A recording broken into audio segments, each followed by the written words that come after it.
Aviez-vous déjà réalisé que le monde tel que vous le connaissez pourrait ne pas exister?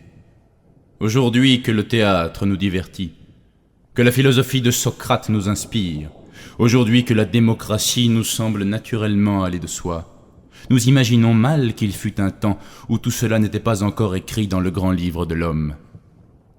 Avant d'y mettre une majuscule, l'histoire se construit au présent. Ainsi, je vais vous raconter comment des hommes et des femmes se sont battus pour la paix, comment un peuple s'est hissé au rang de légende.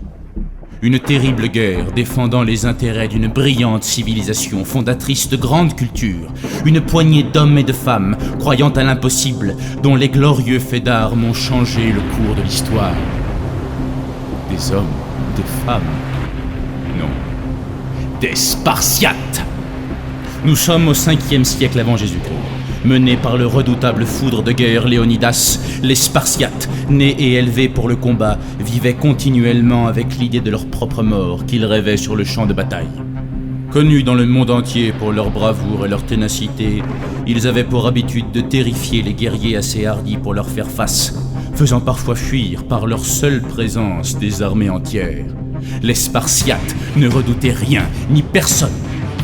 Mais de son côté, le tyran perse Xerxès préparait une terrible offensive contre le monde grec. Cette fois, le défi est tel que la guerre semble d'avance perdue, même pour les nobles fils de Sparte. L'armée qui leur fait face les submerge littéralement, recouvre la mer de ses navires, fait trembler la terre sous les pas de ses soldats. Elle semble un océan fait d'hommes, d'éléphants, de terribles monstres sortis de lointaines contrées inconnues. Une marée vivante s'apprêtant à engloutir les lumières d'une immense civilisation. Cette histoire, je vais vous la raconter. Je l'ai vécue et elle a bouleversé ma vie, tout comme elle bouleversera la vôtre.